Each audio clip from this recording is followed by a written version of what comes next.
Algo siniestro sucedió cuando visitaba a mi abuelo en Siberia cuando era niño. Hasta el día de hoy no lo entiendo del todo. Soy de Rusia, así que por favor disculpen mi gramática. Estoy muy confundido y buscando respuestas. He publicado esto muchas veces en foros rusos de lo sobrenatural, pero aún no he encontrado ninguna pista. Esto sucedió hace unos 15 años, yo tenía unos 11 años en ese momento. Mis padres y yo vivíamos en una ciudad relativamente grande de los Urales. La ciudad es famosa por su enorme complejo industrial y su aire contaminado, que es particularmente evidente en verano. Así que cada año mis padres me enviaban de visita a mi abuelo en Siberia durante 2 o 3 semanas para que pudiera respirar aire fresco. Aunque significaba que pasaría algunos de los dulces días de verano lejos de mis amigos, siempre esperaba con ansias estos viajes. La cosa es que mi abuelo era una de las personas más interesantes que he conocido hasta el día de hoy. Era arqueólogo y se especializaba en mitología y rituales eslavos. Aparte del hecho de que obviamente tenía un gran conocimiento de la historia y la cultura, viajaba por todo el país y tenía las historias más entretenidas de sus expediciones. Era como un Indiana Jones de la vida real. Hace 20 años, su equipo descubrió una red masiva de pueblos antiguos en Siberia, así que construyeron un campamento de investigación permanente con todas las instalaciones, incluso tenían duchas y electricidad. Los miembros del personal junior vivían en tiendas de campaña y edificios temporales, y los funcionarios académicos como mi abuelo tenían cabañas de madera.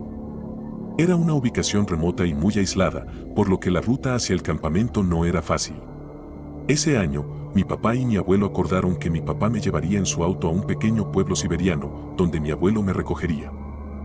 Después de 10 horas de conducción, yo dormí la mayor parte del tiempo. Nos encontramos con mi abuelo en el lugar acordado. Fuimos a un buffet local donde mi papá y mi abuelo intercambiaron las últimas noticias. Luego mi abuelo me dijo, bueno, pionero, es hora de ponernos en camino. Mi papá volvió a su auto para echar una siesta antes de regresar a casa, y nosotros nos dirigimos a un muelle del río, donde un colega de mi abuelo nos esperaba en un bote. Déjame presentarte, dijo mi abuelo. Este es mi nieto, %Yusernan %, es un chico muy inteligente. Y este es Stepan Petrovich, se especializa en entierros rituales. Esta primavera descubrimos un montículo increíble en la orilla del río, a 1 hora de nuestro campamento. Uno muy atípico, también, así que Stepan Petrovich nos está ayudando a darle sentido. Le di a Stepan Petrovich un respetuoso gesto con la cabeza, a lo que él respondió, ¿qué eres, una chica? Los hombres se dan la mano. Tenía un apretón de manos muy firme.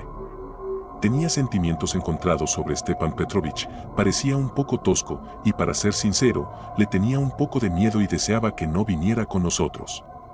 Pero entonces él y mi abuelo comenzaron a intercambiar historias y anécdotas, y me di cuenta de que era un tipo divertido, solo un poco rudo.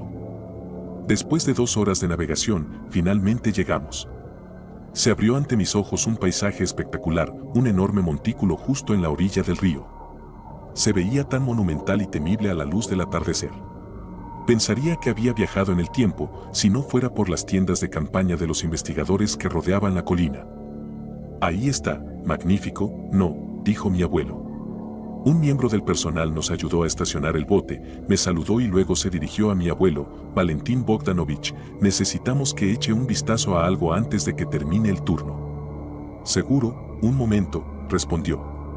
Stepan Petrovich, ¿podrías mostrarle el lugar a nuestro joven amigo? Volveré enseguida y todos iremos a nuestro campamento. Así que fuimos a dar una pequeña vuelta con Stepan Petrovich. Tu abuelo es un gran investigador, así que supongo que sabes algunas nociones básicas sobre la cultura de los antiguos eslavos. Este entierro que tenemos aquí es uno muy grande. Por lo general, los entierros colectivos se asocian con enfrentamientos militares, contienen restos de guerreros caídos. Bueno, aquí no es el caso. Parece que una aldea entera de ciervos pacíficos fue saqueada por un incendio forestal, pero también consideramos la posibilidad de una ofrenda masiva. Los cadáveres están quemados pero no cremados, lo cual no es típico. Lo que es aún más inusual, en lugar de armas rituales regulares, hay hoces de hierro, una por cuerpo. Algún culto militante podría haber asaltado la aldea y hecho un sacrificio masivo. Puso una cara espeluznante. Generalmente, las historias de miedo no me impresionaban mucho, pero el ambiente de una noche de verano siberiana hizo su trabajo. Me sentí incómodo. Pronto volvió mi abuelo y nos dirigimos al campamento. El campamento estaba en el borde de un bosque, a aproximadamente 1 hora del río, separado de él por un enorme campo de centeno silvestre. Abuelo, dije. Si esta aldea fue saqueada por un culto militante, ¿es teóricamente posible que sus sucesores se estén escondiendo allí en el bosque? Mi abuelo le lanzó una mirada de reprobación a Stepan Petrovich.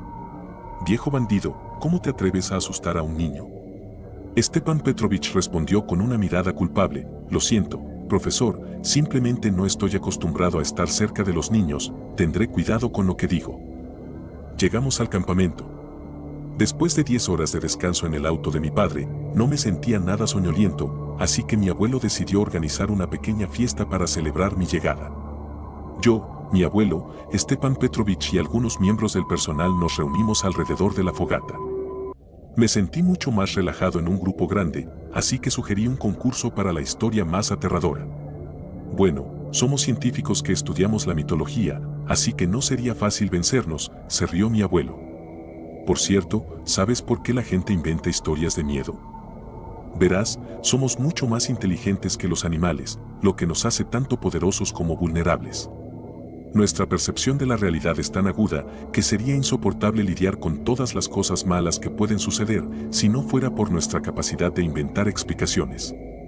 Por ejemplo, nuestros antepasados realmente disfrutaban de las saunas, pero incluso algo tan divertido y relajante como bañarse puede ser peligroso. Una persona podría recalentarse y tener un ataque cardíaco o algo así. Los antiguos eslavos tenían un conjunto estricto de reglas cuando se trataba de bañarse. En primer lugar, nunca debes ir a la sauna solo. En segundo lugar, no debes quedarte dormido en la sauna.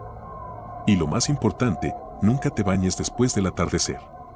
Todas estas reglas tienen sentido si las piensas racionalmente, porque violarlas podría resultar en un accidente fatal.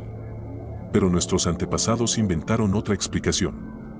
Creían que había un demonio que venía a aquellos que rompían las reglas.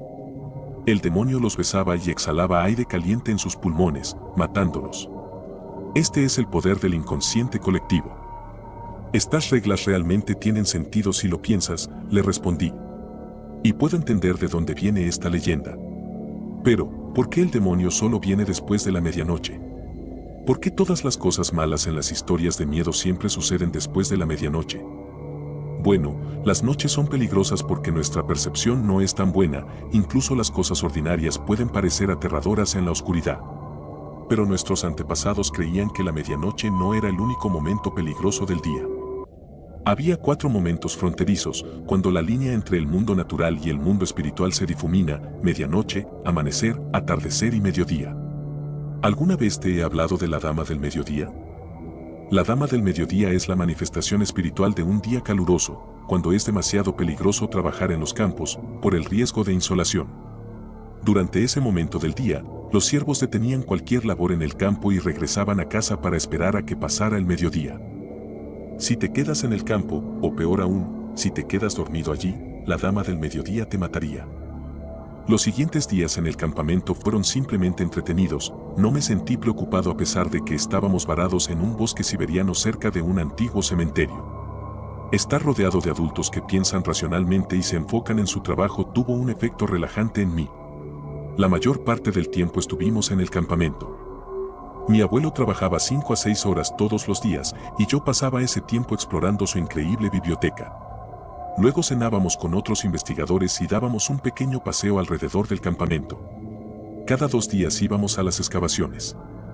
Mi abuelo supervisaba los trabajos, mientras que algunos de los miembros del personal junior me entretenían con sus recientes descubrimientos, bajo la estricta condición de que no podía tocar nada. Había herramientas antiguas, artículos domésticos e incluso algunos restos de ropa tradicional. Por las noches nos sentábamos alrededor de la fogata y contábamos historias. Me estaba divirtiendo. Algo extraño sucedió el 5º o 6º día. Yo, mi abuelo y la mayor parte de la tripulación fuimos al montículo ese día y 2 personas se quedaron para cuidar el campamento. Cuando volvimos, nos contaron sobre el incidente. Estaban del lado del campamento más cercano al bosque cuando escucharon el sonido del vidrio rompiéndose. Corrieron al otro lado para ver qué había pasado, y pronto se dieron cuenta de que algunas casas tenían ventanas rotas, todas del lado que daba al campo. Esto me asustó mucho, realmente creía que los muertos se habían perturbado por las excavaciones y nos estaban avisando. Mi abuelo me tranquilizó diciéndome que el vidrio barato probablemente se había roto por el calor. Por si acaso se trataba de algunos vándalos o animales salvajes, Stepan Petrovich sugirió tener más gente cuidando el campamento. Esto nunca volvió a suceder, y casi lo olvidé. El incidente real ocurrió 4 días antes de que yo me fuera. Era un día brillante, extremadamente caluroso y sin viento. El abuelo terminó su trabajo en las excavaciones temprano y nos apresuramos al campamento para llegar a tiempo para el almuerzo. Le dije nos vemos allí a otros miembros del personal, tomé mi mochila y nos dirigimos al campamento. 5 minutos después, escuchamos a uno de los miembros del personal llamando a mi abuelo a gritos. Dijo probablemente algo importante, ve al campamento, los alcanzaré, y volvió a las excavaciones. Eran las 20 minutos después, justo cuando yo estaba en medio del campo, cuando sentí algo extraño. Era como un viento, pero no del todo. Es difícil de explicar, pero se sintió como un campo de electricidad estática en movimiento. Las malas hierbas en el campo no se movían y reinaba el silencio, pero sentí una onda invisible que se movía y me tocaba. Y luego tuve una sensación que nunca olvidaré. De la nada, de repente me di cuenta claramente de que me estaba muriendo. No podía respirar, el tiempo se detuvo, mi corazón latía rápido. Intenté calmarme, me dije a mí mismo, relájate, probablemente esto solo es un ataque de pánico por estar solo en este entorno ominoso. Pero no ayudó en absoluto, sabía que era una mentira. Me estoy muriendo, así sin más, sin motivo aparente, y nadie me encontrará en estas altas hierbas. Y entonces la vi a ella.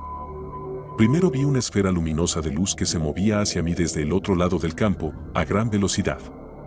Por alguna razón, entendí de inmediato, en el momento en que me alcance, moriré. Intenté respirar, intenté moverme, pero estaba paralizado. Cuando la esfera se acercó más, empecé a ver una silueta. Parecía una persona, pero no caminaba, ni siquiera volaba, más bien teletransportaba a través del espacio. Se movía de una manera muy extraña, como un rayo.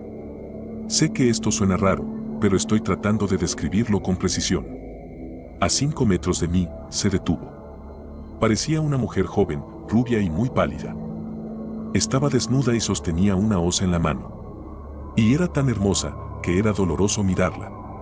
Incluso pensé, ahora estoy listo para morir, nunca volveré a ver algo tan hermoso.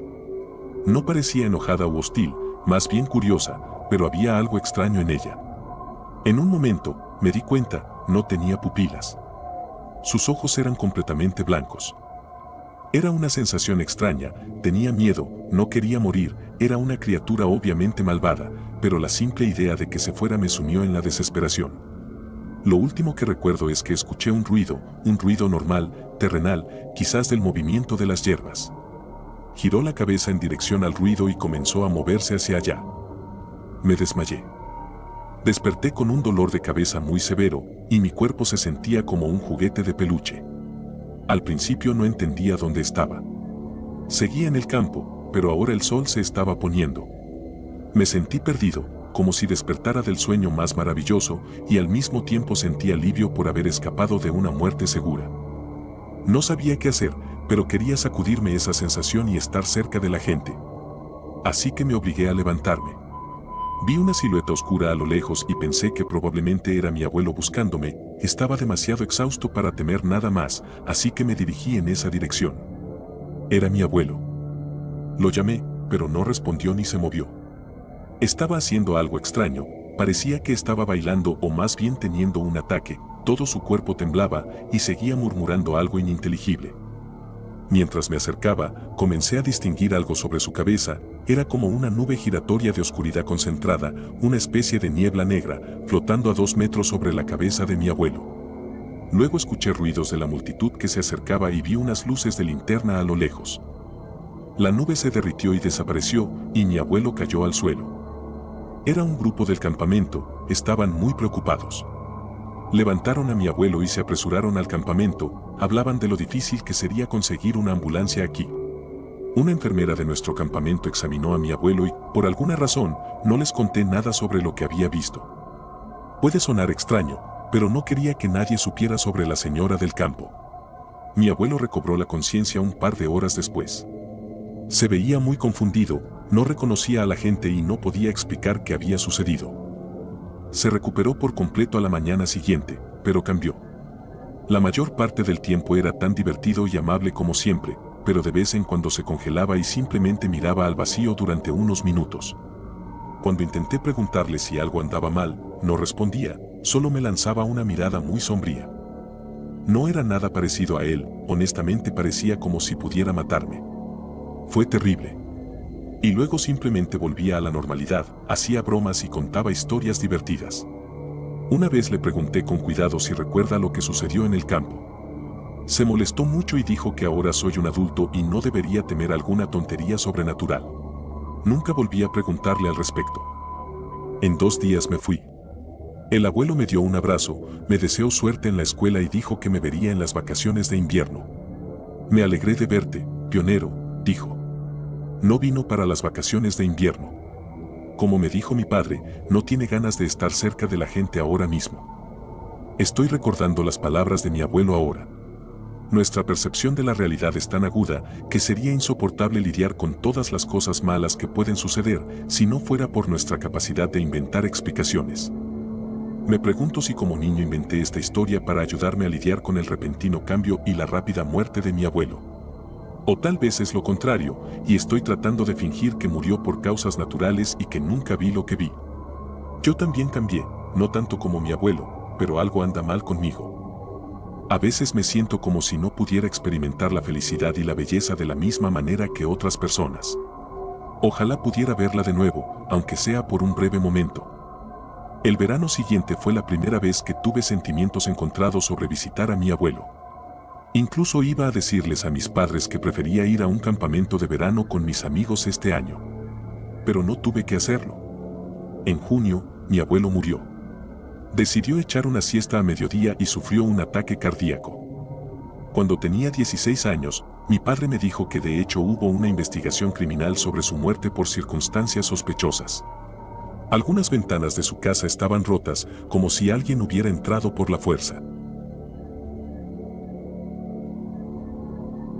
Encontré un diario en la taiga siberiana. Ahora desearía no haberlo hecho. Era mediodía cuando recibimos la llamada. Trabajo en el equipo ruso de respuesta a emergencias, RERT, y generalmente pasamos la mayor parte de nuestro tiempo conduciendo hacia el interior de la naturaleza. He visto mi parte justa de cosas extrañas mientras rescataba a un grupo de campistas perdidos en el bosque, pero lo que encontramos hoy no puedo explicarlo. Era alrededor del mediodía cuando recibimos la llamada. Era una llamada de peligro estándar en la naturaleza. La mayoría de las veces cuando recibimos estas llamadas son de campistas o camioneros de larga distancia que se han quedado varados por el frío y tienen un oso planeando devorarlos. Así que hicimos lo que solemos hacer, empacamos nuestro equipo en las camionetas y nos dirigimos hacia la señal. Mientras nos adentrábamos en la naturaleza salvaje de Siberia, me sentí inquieto. Esta baliza no estaba cerca de ninguna carretera o algo por el estilo que solemos ver. Esta estaba directamente en un claro casi en el medio de Siberia. Habría sido un viaje largo hasta allí y sin tener idea de lo que estaban planeando, pero es nuestro trabajo verificar esto y rescatar a cualquiera que lo necesite.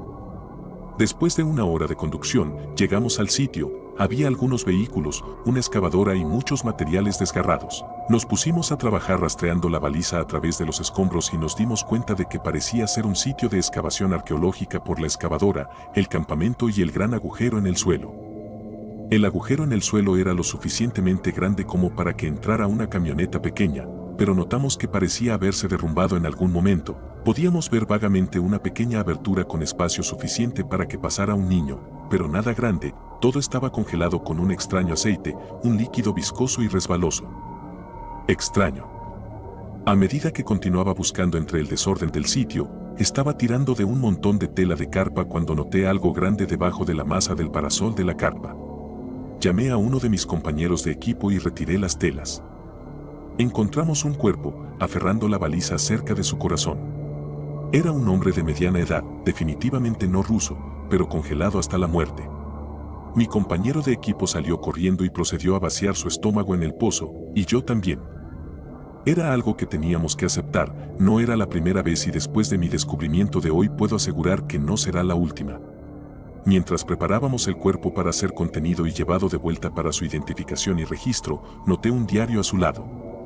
Es nuestro trabajo tomar todo lo que pueda ayudarnos a identificar quién era el individuo, así que lo tomé, nos llevamos la baliza y el cuerpo y nos fuimos de regreso. Mientras volvíamos, el sol comenzaba a ocultarse y noté una bandada de murciélagos arriba. Extraño, los murciélagos no deberían estar aquí, no hay nada aquí. Pero ahora todo empieza a tener sentido. Cedí a la curiosidad del diario y comencé a leerlo. Ojalá no lo hubiera hecho. Siberia, Rusia. Día 1. Llegamos al sitio de excavación temprano esta mañana, justo al amanecer cuando el grueso hielo aún cubría el sitio. De camino aquí pude conocer a algunos de los otros chicos en esta expedición, no muchos de ellos tienen mucha experiencia, solo títulos menores, pero ninguno de nosotros había trabajado antes para esta compañía. La compañía para la que hemos estado trabajando durante la última semana se llama Senjnavradnik. Todavía no sé qué significa, pero están pagando mucho por este trabajo. El sitio de excavación parecía extraño, la compañía nos había dicho que era exactamente donde estábamos parados, pero no vimos ningún indicador, lo que significaba que teníamos que sacar la excavadora. La excavadora se deshizo rápidamente del suelo y esperábamos ver algún tipo de artefacto, pero lo que más nos sorprendió fue un golem de piedra. El golem estaba unido a un trozo de piedra en el suelo y, a medida que tallábamos a su alrededor, notamos el intrincado detalle del golem. El golem tenía alas largas y afiladas, un cuerpo arrugado y crudo, garras en forma de daga y un rostro que podría espantar al miedo mismo. Nos puso a todos incómodos, pero lo peor fue cuando profundizamos en la piedra a la que estaba atado, encontramos que se encontraba en la parte superior de un pilar en la entrada de una tumba. Al encontrar la entrada, la mitad del grupo huyó de miedo y con buena razón, si ese golem estaba allí por algo, era para ahuyentar a los molestos arqueólogos. Inmediatamente, el grupo se dividió en dos equipos que obviamente se basaban únicamente en quienes tenían miedo de entrar en la tumba y quienes no. Yo estaba exultante, si encontrábamos algo emocionante en esta tumba, nos haría famosos, nunca se ha encontrado nada en Siberia. Encontrar una antigua tumba pagana podría significar grandes cosas para nosotros y esta compañía. Yo, Iván y Vanya somos el equipo de tierra.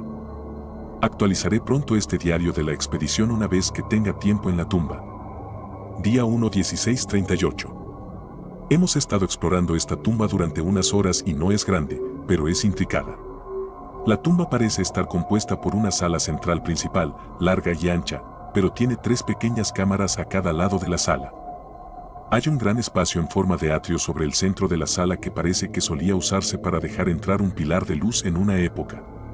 La sala está sostenida por 6 pilares que se alinean con la principal carrera central. Un gran mural se encuentra en la parte trasera de la carrera principal y frente a él está la pieza central de la sala, un ataúd. El ataúd parece estar hecho de madera, una vista en esta tumba de piedra, el ataúd está clavado y estamos trabajando para obtener permiso para abrirlo. Sin embargo, podría pasar un tiempo hasta que eso suceda porque nos hemos encontrado con un problema. Cuando Vanya encontró una placa con inscripciones, fue a llevarla al equipo de superficie para que la fecharan y transcribieran, pero al hacerlo, evitó por poco un derrumbe en la entrada principal. Tuvimos que ayudarla a sacar su pierna, pero ahora nos quedamos atrapados en la tumba. El equipo de superficie está tratando de despejar el derrumbe lo mejor que puede, pero podría tardar horas o días, dependiendo de la roca y de cómo afecte el frío. Por ahora, nos quedamos tratando de abrir las cámaras a cada lado de la sala sin romperlas, pero parecen estar bloqueadas con un mecanismo especial en la pared. El mapeo de audio muestra que los bloqueos pueden haberse roto, pero también muestra que las cámaras están principalmente vacías, excepto por un objeto en el piso. El objeto en el piso podría ser cualquier cosa, desde un libro hasta un cuerpo, pero por ahora no podemos decir a menos que abramos la puerta. Los mapas de audio muestran que el objeto es demasiado débil para ser de piedra, pero también lo suficientemente grande como para que probablemente no sea un libro. Por ahora, nos acostamos en la tumba para una larga noche. La urgencia por abrir ese ataúd para ver qué hay dentro me impulsa, pero por ahora no tenemos las herramientas adecuadas para hacerlo sin dañarlo. Actualizaré sobre el próximo gran acontecimiento. Día 1-18-6. El equipo de superficie ha logrado hacer un pequeño orificio en las rocas, lo suficientemente grande como para alimentar pequeños suministros, pero a una gran altura. El equipo de superficie deslizó algunas tiendas de campaña y equipo de cocina para mantenernos abastecidos. Obtuvimos permiso del equipo de tierra para abrir el ataúd, ya que según el mapeo de audio estaba mayormente vacío, por lo que fue marcado como desechable. Saqué los clavos con relativa facilidad con el dorso de un martillo y, al abrir el ataúd, encontramos una nube de polvo que se elevaba del ataúd al aire. También encontramos algunas viejas túnicas negras en descomposición en el ataúd, las hemos colocado en una bolsa hermética para su transporte y examen. Acabo de recibir la información de que la excavadora y el camión han tenido sus motores completamente congelados, por lo que no hay forma de ponerlos en funcionamiento en plena temporada invernal. El equipo de rescate pesado está en camino, pero podrían tardar de 2 a 3 días con el mal tiempo que se avecina. Afortunadamente, estamos atrapados en una tumba cerrada, con frío pero protegidos de los vientos helados que destrozan la piel en la superficie. Buena suerte al equipo de superficie. Día 1, 21 a 38. Esto es todo, necesito salir de aquí, estoy cansado, con frío y ya no estamos solos abajo. Después de mi último registro, nos estábamos preparando para pasar la noche, el equipo de superficie nos ha estado suministrando provisiones. Hemos montado tiendas de campaña justo en la entrada, al lado del agujero de suministro.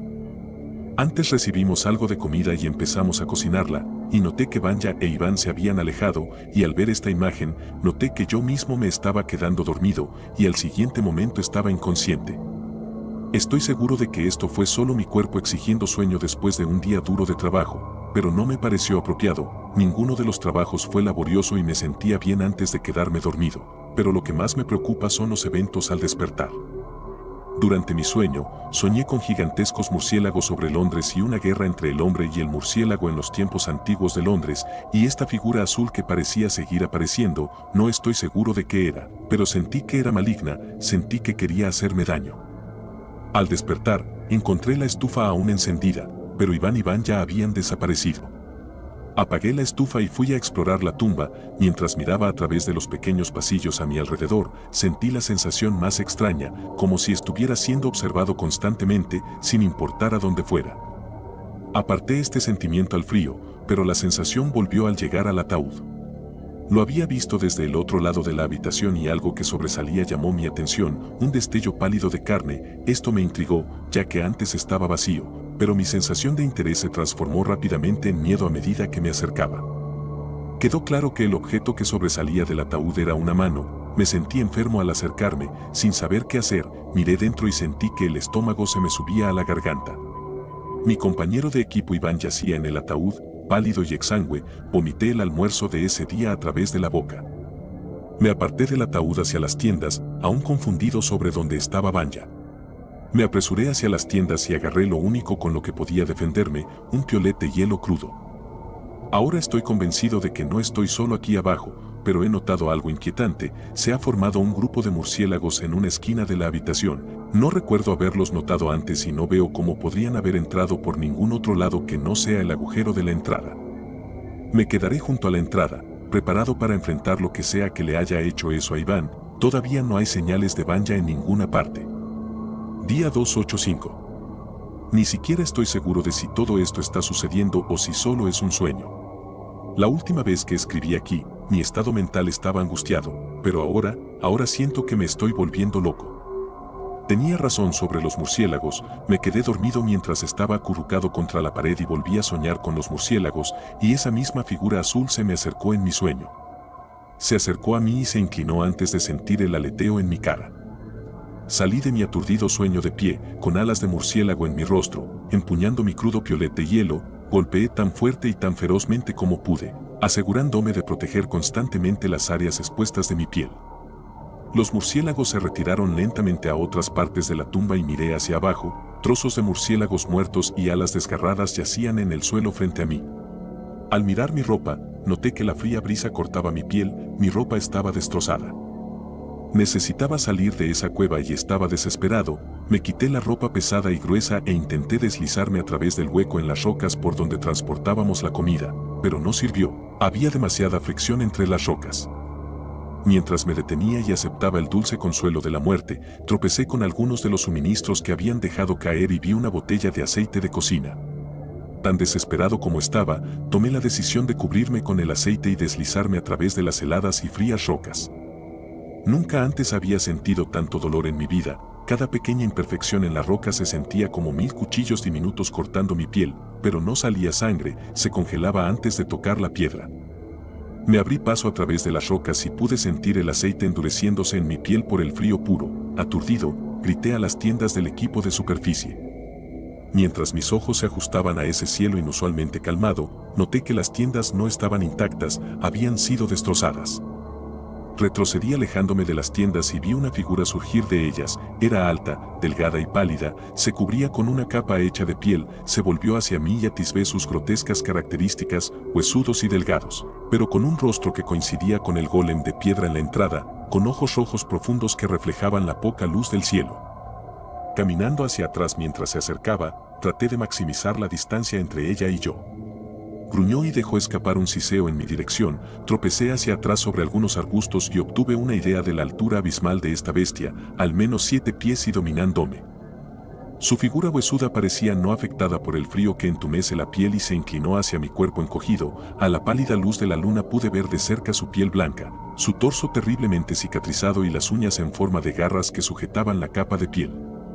Inclinó la cabeza hacia mi cuello y vi como 2 dientes largos y afilados se extendían de su mandíbula. Su boca entera se extendió desde su mandíbula hacia mi cuello, abrazando el dulce consuelo de la muerte. Cerré los ojos y esperé.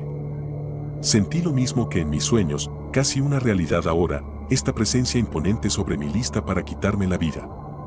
De repente, siento esa familiar sensación, el aleteo de las alas de los murciélagos. Al siguiente momento, la cegadora luz del día golpea mis ojos. A medida que me ajusto a la nueva luz que aparece en el cielo, vi el atardecer naranja de un desolado páramo siberiano. Un lobo aúlla a lo lejos. La figura había desaparecido.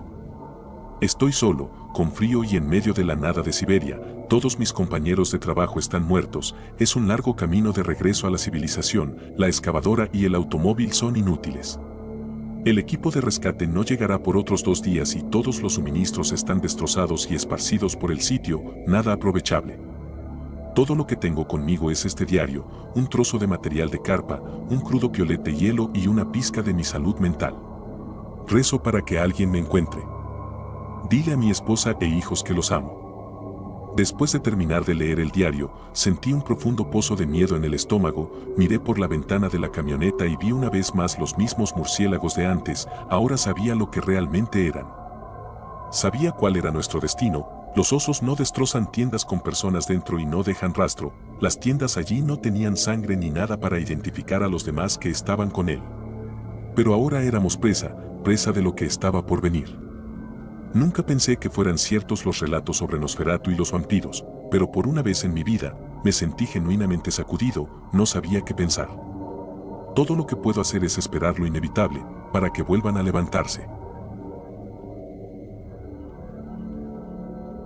Viaje nocturno a las montañas de Siberia.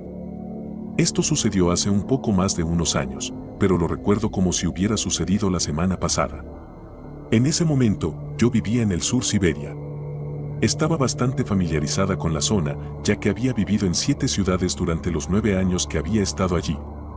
Rara vez me había aventurado en las regiones montañosas más al norte. Había escuchado historias de que partes de las regiones montañosas eran similares al profundo sur. Rurales hasta la falla. Casas o cabañas solitarias, a millas de cualquier otra. Rodeadas de bosque. Propiedad privada en la que simplemente no querías entrar.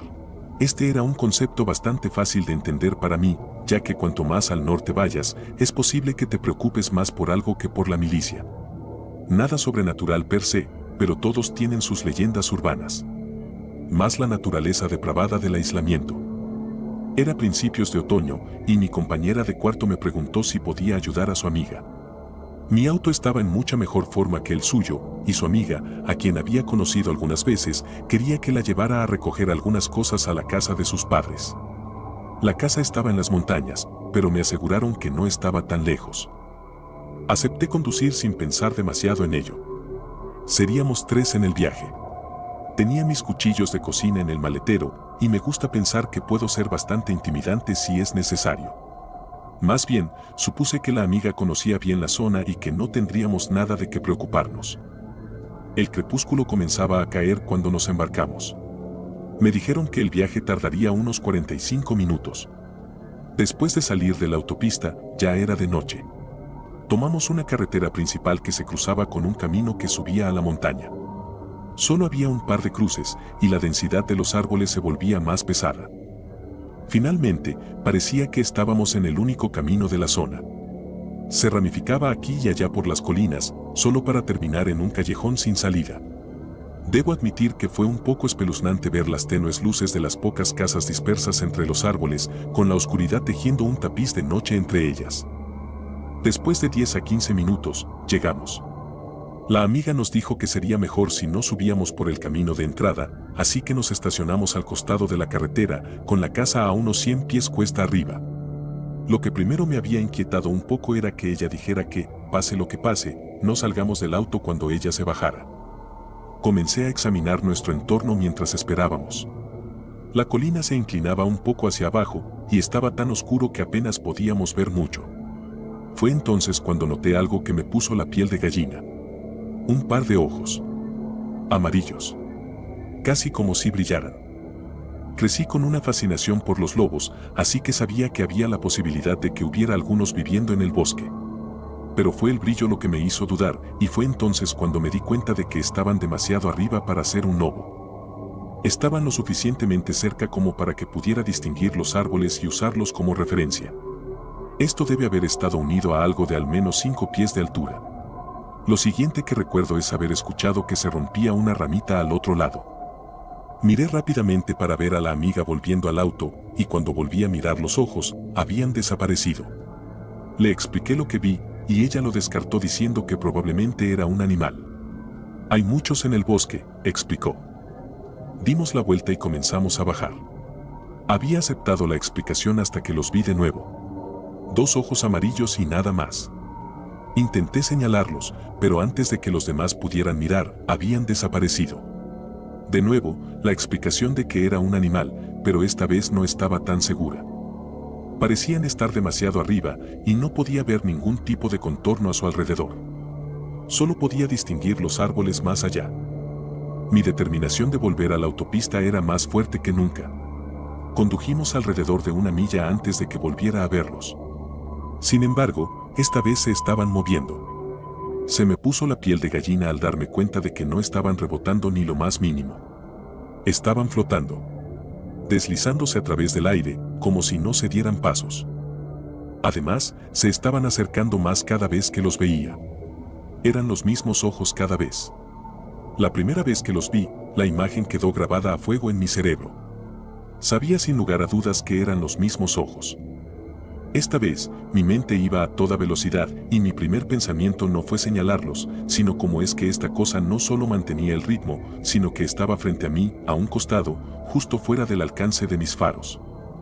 En este punto, mi compañera de cuarto y mi amiga aún no lo habían visto. Pensaron que solo estaba tratando de asustarlas usando el oscuro bosque para jugar con los miedos naturales. La amiga me dijo que estaríamos de vuelta en la carretera principal en solo 1 minuto. Esto alivió mi mente perturbada, pero no por mucho tiempo. Aproximadamente al mismo tiempo que aparecía la carretera principal, vi los ojos por última vez. Pero esta vez no estaban frente a mí, sino justo detrás. No podía estar a más de 10 pies de distancia. Sin cuerpo. Sin contorno que pudiera distinguir. Solo 2 ojos brillantes. Grité aterrorizada y grité, ¡ahí! Ahí, señalando al espejo retrovisor. Pero, una vez más, tan rápido como los vi, desaparecieron. Nadie más los vio, pero concluyeron que las probabilidades de que yo pudiera fingir un grito así eran muy bajas. Muy bien, vamos a la autopista y salgamos de aquí, dijo mi compañera de cuarto. Esa fue la última vez que vi esos ojos en ese bosque. Nunca volvería a esa zona. Nunca encontraría una explicación. La amiga dijo que nunca había visto ni oído nada parecido a lo que yo describía. Le preguntó a sus padres y a los vecinos. Pero yo sé lo que vi. Nunca olvidaré esos ojos. De vez en cuando los veo en mis sueños. Casi como si estuvieran brillando. Flotando, desvinculados de cualquier cosa. Esa carretera rusa en medio de la nada tenía 6 reglas. Solo leímos 5. Mis amigos y yo realmente amamos hacer viajes por carretera a través de Rusia. Claro, Lleva mucho tiempo llegar a cualquier lugar bonito desde Moscú, pero el sentido de logro que obtenemos al conquistar la extensión del país más grande del mundo nos llega cada vez. ¿Has escuchado alguna vez lo hermosos que son los lagos de Altai? No. No es sorprendente, ni siquiera la mayoría de los rusos lo han hecho.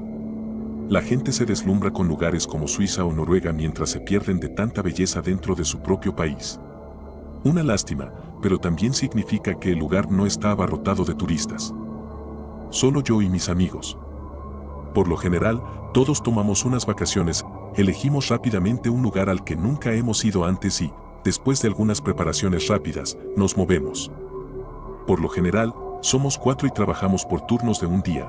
El turno de primera fila está ocupado conduciendo y revisando los mapas, mientras que el turno de fila trasera puede beber, ver películas y entretener a la primera fila. Solía ser divertido. Más divertido que Año Nuevo y Navidad juntos. Ya no podemos divertirnos tanto. Ahora que solo quedamos 3 de nosotros. Mira, el verano pasado decidimos conducir realmente lejos. Decidimos explorar Yakutia, una región más allá de Siberia. Probablemente nunca hayas oído hablar de ello, y sin embargo, es 5 veces más grande que Francia. Y si Siberia es el misterioso corazón de nuestra patria, Yakutia es su oscuro vientre. La moderna terra incógnita. Sabiendo cuánto nos llevaría llegar allí en un automóvil, dedicamos muchos días de vacaciones a ese viaje. Algunos de nosotros queríamos simplemente volar allí y alquilar un automóvil allí, lo cual tenía sentido, pero habría sido derrotar el propósito.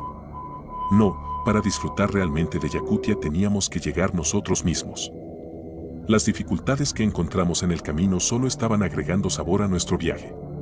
Estaba haciendo que el momento en que finalmente alcanzaríamos nuestro destino fuera mucho más satisfactorio. Cuando finalmente lo hicimos, se sintió decepcionante. Los bosques de Yakutia no eran muy diferentes de los que habíamos atravesado. Pero sabíamos que pasaría. Yakutia era la tierra de las cascadas, solo teníamos que encontrar una. Uno de los lugareños en un pueblo por el que estábamos pasando señaló en la dirección de una, dijo que era la más hermosa a miles de kilómetros a la redonda. Pero tengan cuidado, nos advirtió. El camino hacia allí es peligroso y la carretera es muy peligrosa.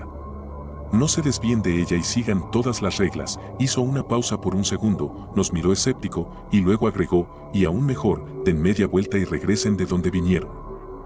No prestamos mucha atención a sus palabras, considerándolas como el usual complejo de superioridad rural. Probablemente creía que éramos solo chicos de ciudad que nos perderíamos en el bosque.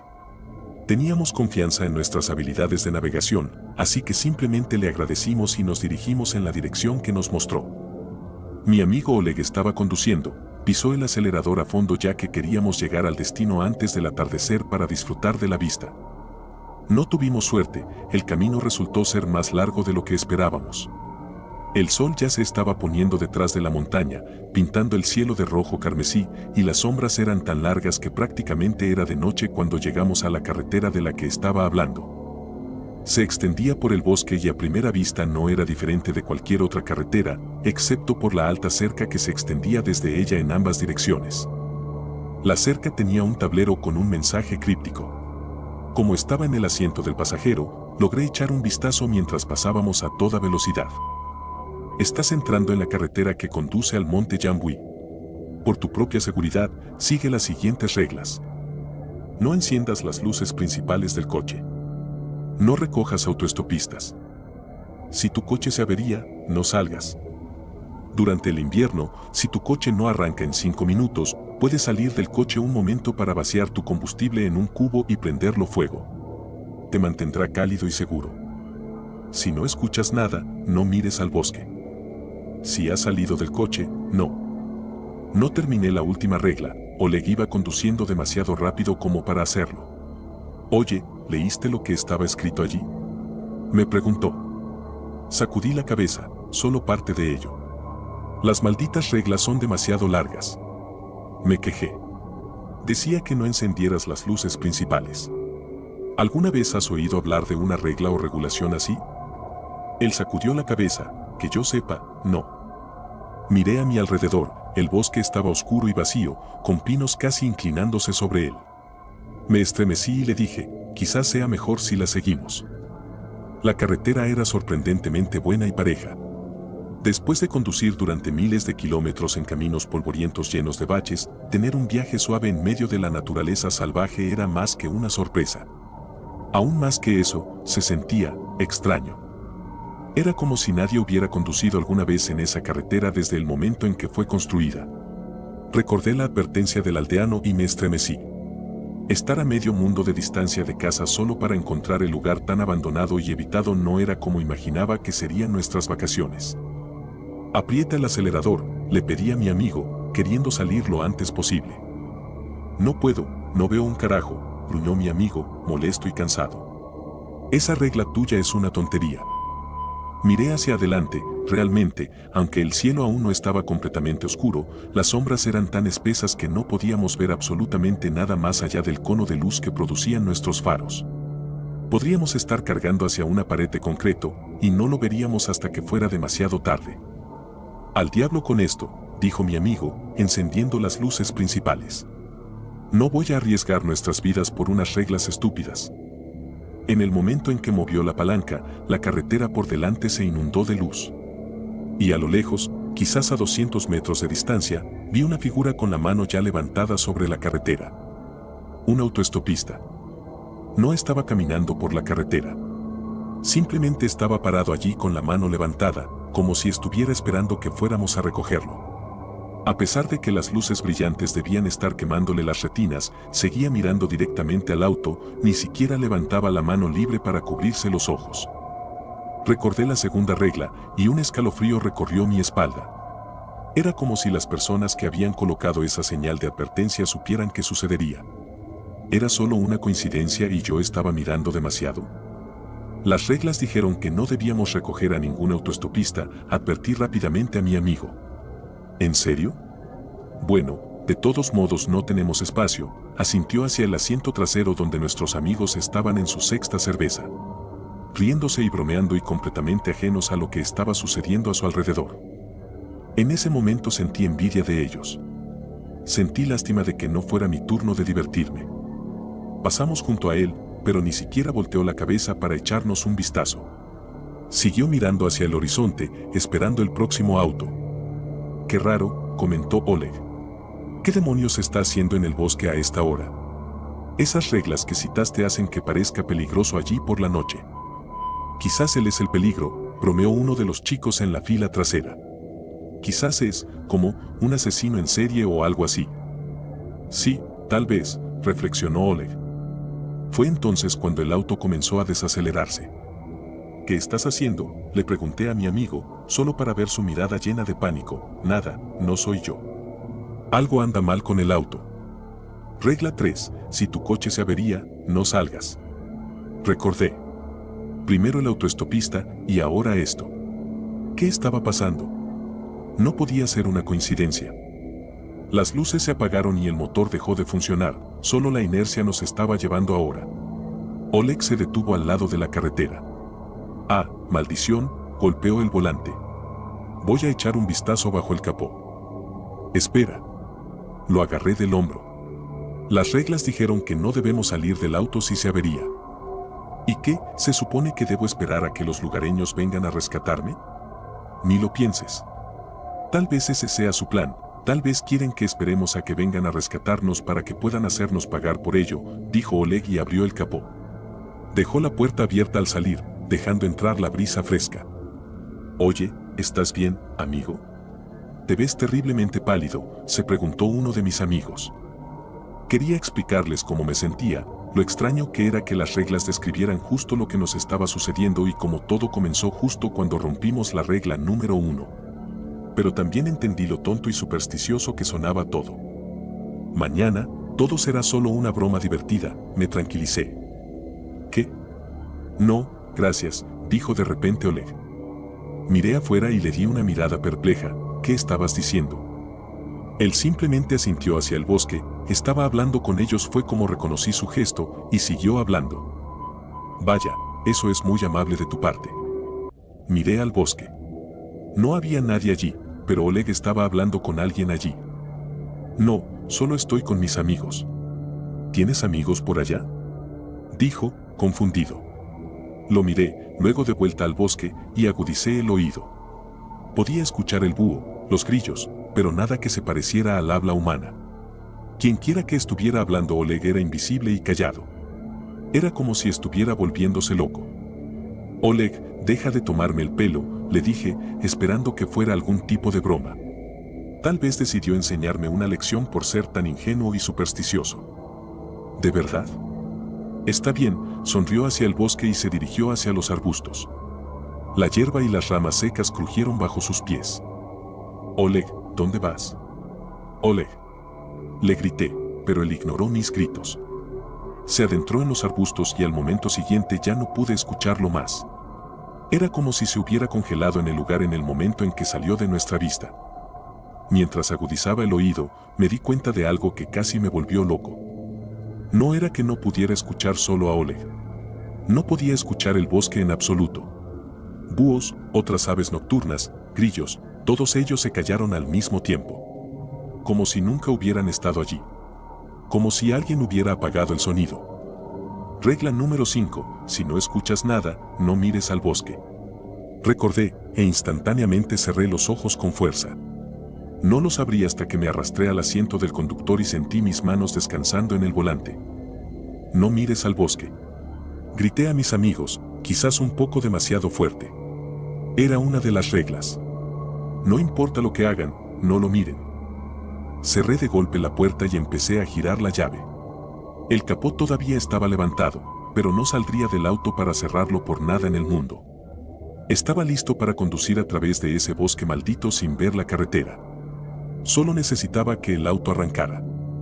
Los sonidos no regresaban, e incluso la noche parecía oscurecerse con cada momento que pasaba. Me sentía acorralado.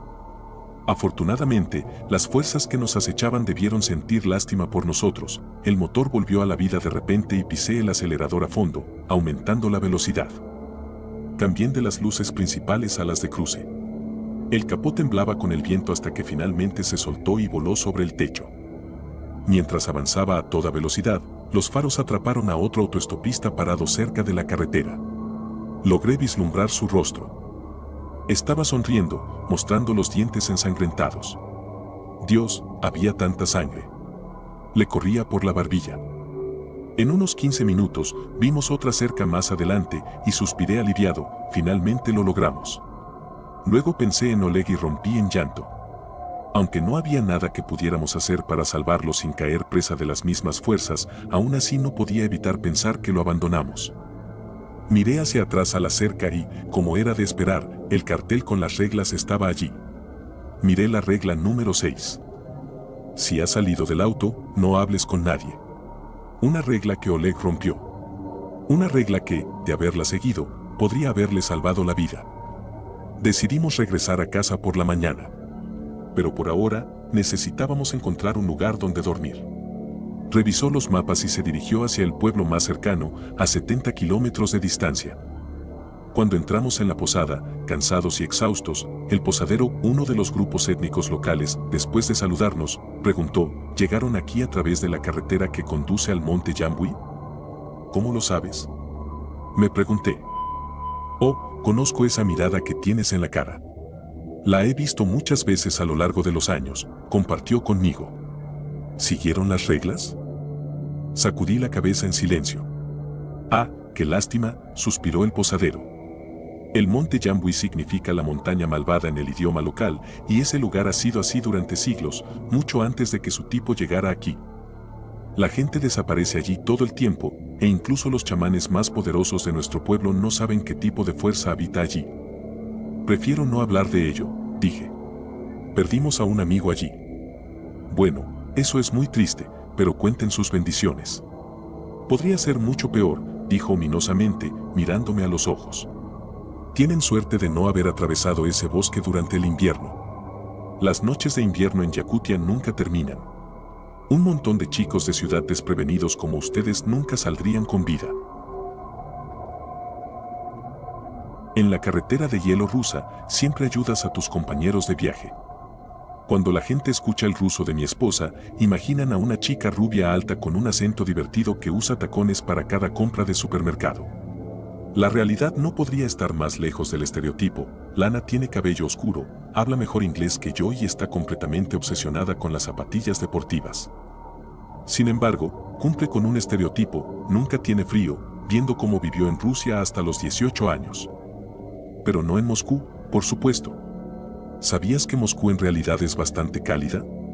Hay estados enteros en América donde los inviernos son mucho más fríos que cualquier cosa que los moscovitas tengan que enfrentar. No, mi esposa viene de un pueblo pequeño muy al norte de Rusia, en la tundra. Un lugar oscuro, sombrío y muy frío dentro del círculo ártico, con inviernos extremadamente duros y personas aún más duras. Un lugar que cumple con los estereotipos. He conocido a mi suegro solo 2 veces, incluyendo nuestra boda, ambas veces mientras viajaban a los Estados Unidos. Sinceramente, nunca tuve la intención de visitar el pueblo natal de Milana, hasta que recibió esa llamada fatídica hace 9 días. Mi suegra había sufrido un derrame cerebral. Aunque su condición era estable por el momento, el médico local esperaba lo peor en cualquier momento. Transportarla a un hospital mejor estaba fuera de discusión, ya que no estaba en condiciones para el tipo de viaje que verás descrito a continuación. Mi esposa hizo arreglos de viaje de inmediato.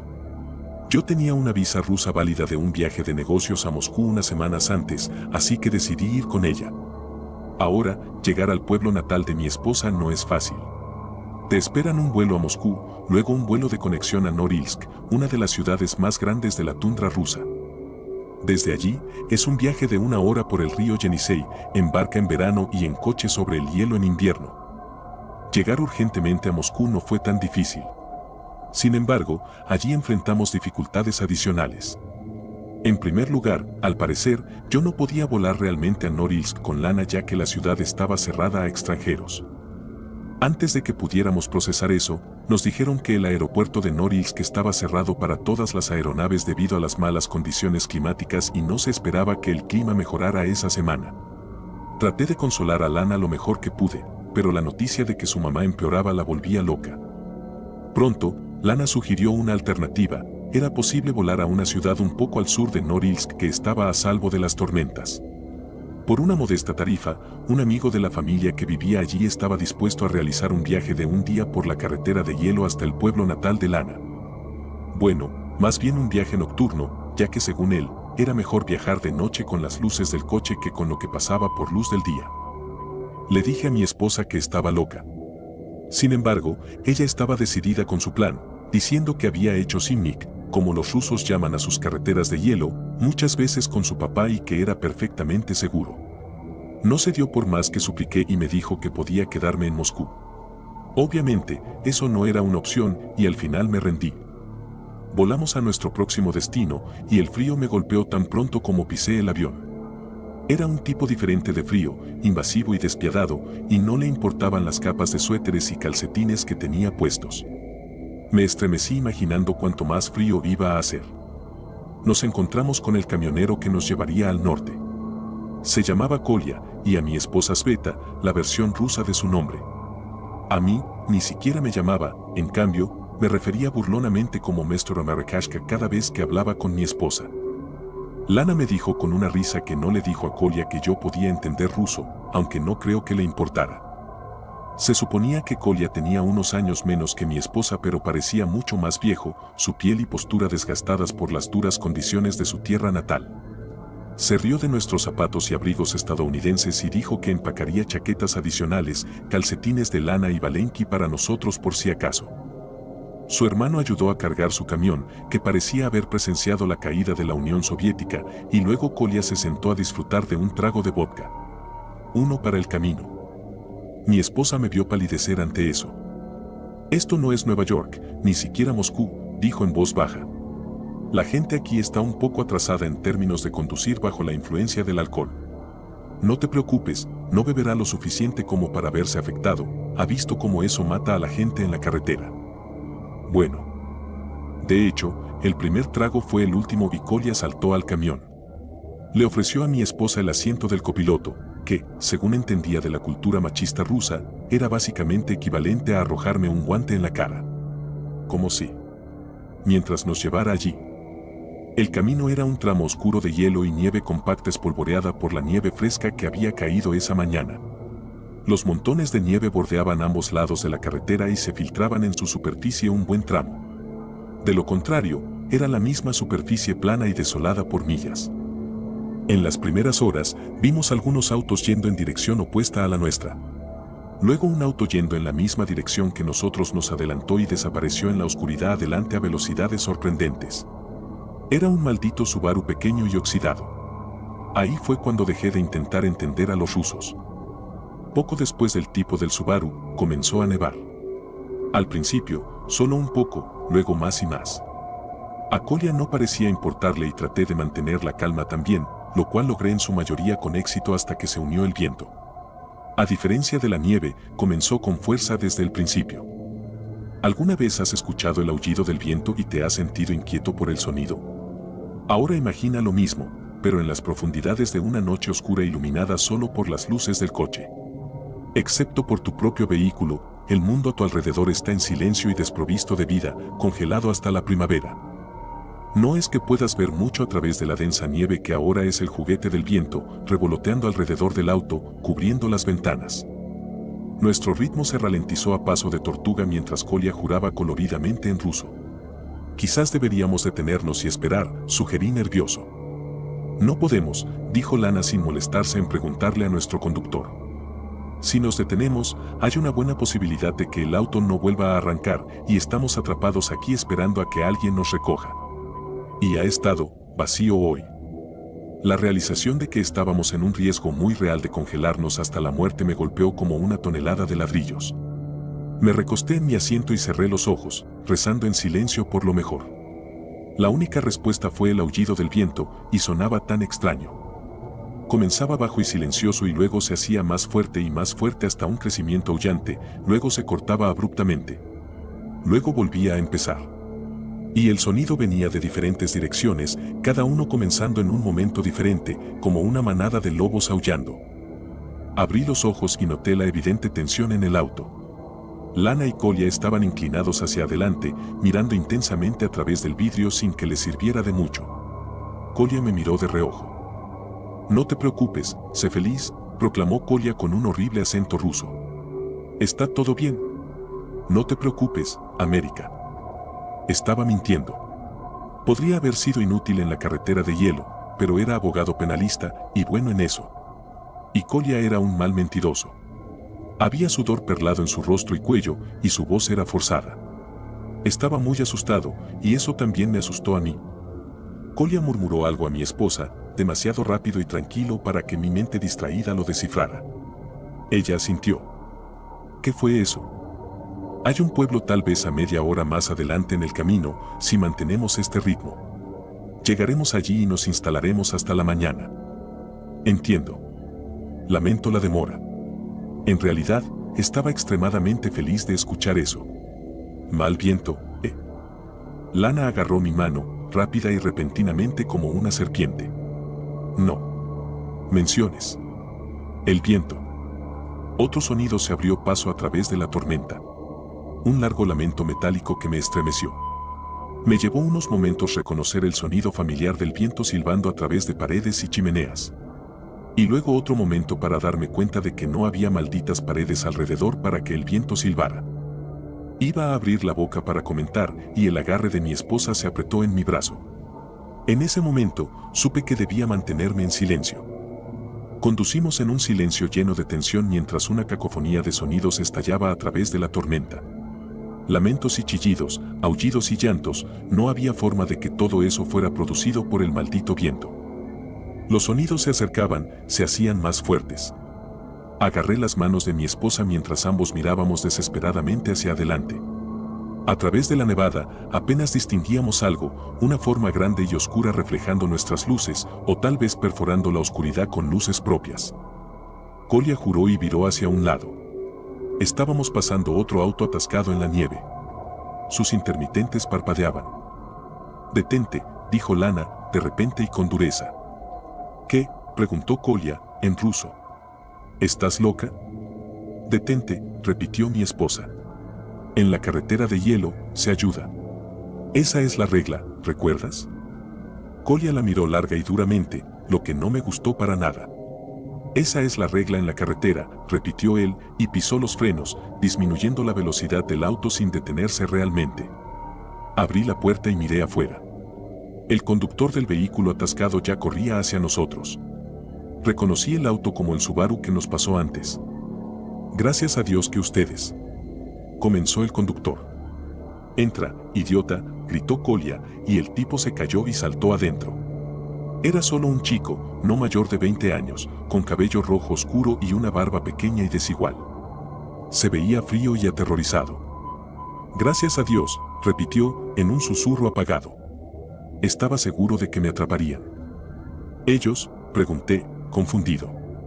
Kolya y Lana se giraron para mirar al chico al unísono y sus miradas podrían matar. Ellos, sí, me refiero al viento y la nieve, corrigió rápidamente el chico. Tuve un repentino y abrupto sentimiento de que era demasiado tarde para eso, incluso cuando aún no tenía ni idea de lo que estaba pasando. Seguimos conduciendo, y la interacción de aullidos y chillidos fuera del auto se volvió insoportable en el silencio. ¿Cuál es tu nombre, amigo?, le pregunté en mi mejor ruso. Parpadeó. Sergei. Sergei Molchanov. Mis padres son, de todos modos, no importa. No debería haber estado conduciendo, pero quería llegar al cumpleaños de mi novia, y... Los dos cállense, ladró mi esposa, y lo hicimos. Inmediatamente noté el cambio en los sonidos circundantes, eran mucho más fuertes ahora. Los chillidos de tono más alto resonaban en mis oídos. El aullido bajo e insistente parecía rodear el auto. Y de vez en cuando, algo que sonaba como un rugido real cortaba la noche. El auto aumentó la velocidad. Miré a Kolya y me di cuenta de que estaba pisando el acelerador a fondo, maldita sea la poca visibilidad. Su camión avanzaba tan rápido como podía en las condiciones, y sin embargo, el estruendo cercano dejaba claro que no estábamos ni remotamente lo suficientemente rápido. Entonces el auto golpeó algo. Todos nos sacudimos hacia adelante cuando el camión se detuvo bruscamente. Golpeé mi sien con fuerza en el respaldo del asiento de mi esposa. ¿Qué fue eso?, gemí. Debe haber golpeado un pedazo de hielo o algo así, la voz de Lana sonaba extrañamente amortiguada. Recuerdo centrarme en sus labios, y cómo se veían pálidos y delgados. El dolor sordo y resonante en mi cabeza estalló en algo caliente y abrumador, y me desplomé en el asiento trasero. Se desmayó, gritó Sergei. Quería corregirlo, pero mi voz no me obedecía. Mis párpados parecían pesar 1 tonelada cada uno, apenas podía abrir los ojos lo suficiente para ver al trío de rusos apiñados, la luz parpadeante del auto iluminando sus rostros pálidos. ¿Y ahora qué?, preguntó Sergei nervioso. Bueno, veamos, no creo que hubiera podido entender el ruso complejo en ese estado, si no fuera por Lana hablando, su voz tan familiar hasta en cada inflexión. ¿Por qué no sales y revisas qué fue lo que golpeamos y si podemos despejarlo de alguna manera? ¿Qué? ¿Te ayudamos, no? En la luz del auto, los ojos verdes de Lana parecían muy azules. Entonces, ¿por qué no nos ayudas de vuelta? Después de todo, en la carretera de hielo se ayudan mutuamente. Esa es la regla. Kolya gruñó en acuerdo. Luego se inclinó y sacó un rifle, apuntándolo al chico. Sergei gimoteó. ¿Sabes que están ahí afuera? Bueno, la voz de Lana era impecablemente tranquila. Fría. Supongo que mejor no hables de ellos en voz alta, entonces. Mejor ni siquiera pienses en ellos, en realidad. Mis ojos se cerraron contra mi voluntad. Escuché una puerta abrirse y una ráfaga de aire frío. Finalmente, me desmayé de verdad, y en mi inconsciencia soñé con gritos horrorizados y un solo rugido terrible que llenaba la noche. Recobré el conocimiento durante el día, en un sofá de alguna familia local que accedió a hospedarnos por un poco de dinero. Mi esposa se preocupaba por mí. Una vez que estuvo segura de que estaba consciente y lúcido, me apresuró hacia el auto diciendo que podríamos hacer el resto del viaje durante el día y un médico real podría examinarme en su pueblo natal. Me instalé en el asiento trasero del auto. Recuerdos vagos me acosaban. ¿Dónde está el chico? Sergei. ¿Qué chico, querido?, preguntó Lana, con sincera sorpresa. No había ningún chico, viajamos solos, agregó Kolya, en ruso. Y me pregunté cómo sabía a qué me refería o que entendería su respuesta. Pero en voz alta, solo pude decir, este chico pelirrojo. Cariño, estoy realmente preocupada. Debes haber golpeado la cabeza más fuerte de lo que pensaba. Tenemos que llevarte a revisar tan pronto como regresemos a Estados Unidos. Tal vez incluso un buen chequeo en Moscú. Realmente no sabía qué decir después de eso. Llegamos el resto del camino sin incidentes. Desafortunadamente, mi suegra había caído en inconsciencia antes de que siquiera saliéramos en nuestro viaje en auto y falleció varias horas después de nuestra llegada. Lana ni siquiera pudo despedirse adecuadamente. Ella está absolutamente devastada en este momento, así que estoy haciendo todo lo posible por reconfortarla. Nos quedaremos aquí hasta el funeral, y no puedo decir que esté deseando el viaje de regreso. Mi suegro amablemente me regaló un abrigo ruso de invierno adecuado, así que fui adelante y empaqué mi abrigo de camello americano que resultó ser terriblemente insuficiente para el clima. Mientras lo doblaba, noté unos cuantos cabellos rojos rizados pegados en la tela beige clara. Y me sentí tan frío. Un hombre sin rostro vive en el bosque. No mucha gente ha oído hablar del bosque de Oyabasio en Rusia, pero muchos de los que lo han hecho tienen bastante miedo de él. No los culpo. Mi familia, o al menos lo que queda de ella después del divorcio de mis padres, vive allí, a unos 30 minutos del resto del pueblo. Mucha gente viene al bosque en verano, pero rara vez se acerca a nuestra área del bosque. Todo es debido a una estúpida leyenda. Supuestamente, una secta rusa habitaba una vez la misma casa en la que vivimos. Un día, capturaron a 2 niños sin hogar y los encerraron en una jaula afuera. Esa jaula todavía está en el bosque alrededor de nuestra casa hoy en día. Es grande y fea. Todo en ella apesta a muerte. He querido deshacerme de ella durante años, pero nunca lo hice. Muchos niños perdidos en el bosque serían capturados y asesinados. Esto era lo que solía hacer la secta. Pero algo era diferente acerca de estos niños. Llevaban ropa de hace 2 siglos y no tenían caras. Ahora, esta secta tenía buenas relaciones con la gente del pueblo y pronto se corrió la voz sobre los niños sin rostro. Poco después, una turba enfurecida asaltaba la casa con la intención de matarlos. Los principales perpetradores eran miembros de la iglesia que creían que los niños eran demonios. Al principio, solo eran unas pocas personas, pero luego, casi todo el pueblo se unió.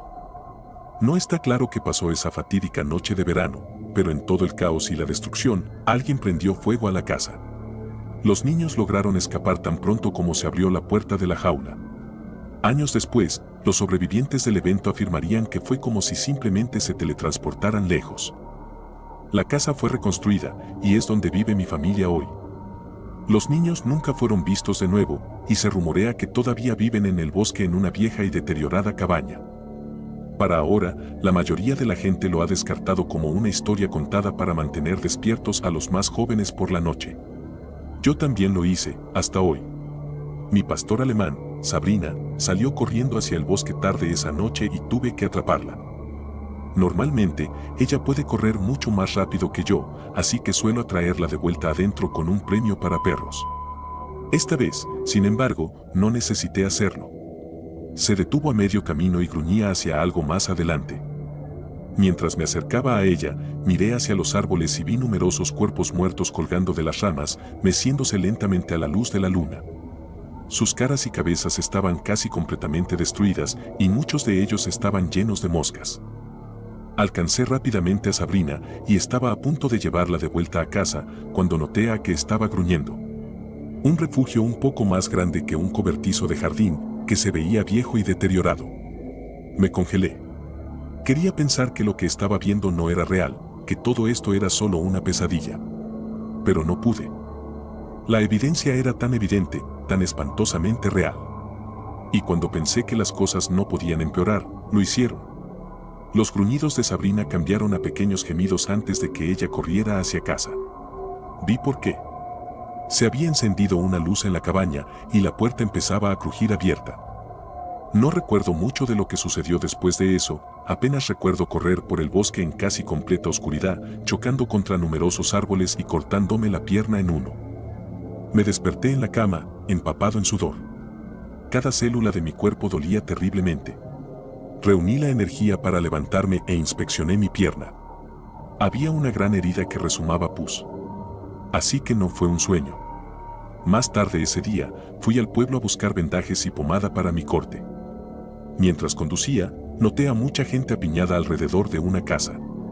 Aparqué en el lado de la carretera y me abrí paso entre todos los demás para ver qué estaba pasando. Desearía no haberlo hecho. 4 cuerpos muertos estaban tirados en el porche. La mesa y las sillas habían sido cortadas en pedazos y quemadas.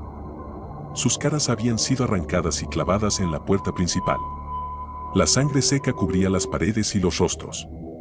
Vi como un oficial de policía tomaba un poco de la sangre seca y la sellaba en una bolsa. Más policías comenzaron a llegar y rápidamente comenzaron a alejar a la gente de la espantosa vista. El hombre sin rostro es real. El pensamiento repentino me vino a la cabeza. Intenté apartarlo, pero se quedó allí, gritando esas palabras una y otra vez. Por mucho que no quisiera creerlo, tenía tanto sentido. Me quedé despierto hasta tarde esa noche, contemplando qué hacer. Mi casa podría ser la próxima. Mi madre y mi hermana se habían asegurado de cerrar todas las ventanas y puertas por si acaso, pero ¿realmente eso lo detendría? Entonces recordé que mi padre siempre guardaba algunas armas en el sótano. Nunca he estado allí abajo, el lugar siempre me dio escalofríos. Pero hoy, ya no le tengo miedo. Lo único que temo es al hombre sin rostro. Descendí las escaleras, lleno de determinación. Había un periódico roto en el fondo. Estaba escrito en rumano, e hice mi mejor esfuerzo para traducirlo. Mi madre intentó enseñarme rumano de niño, pero no recuerdo mucho. Mi guster a foscsit mortin casas a la hora 3:30 dinas est dupamias. Corpul se descompone des el puin cateva ore, in ciuda vecinilor que erau reportat se hallet la primbare sigiu 30 de minit inainte de descoperire. Fa a lui fusesen deputatico y peperetele dines patele lui. Después de eso, era ininteligible. No sé qué significa ninguno de ellos, pero cuando le pregunté a mi madre, dijo que parecía haber sido escrito por un adolescente de 13 años usando Google Translate. Eso fue extraño. Pero sé lo que tengo que hacer. Iré al cobertizo armado mañana a primera hora.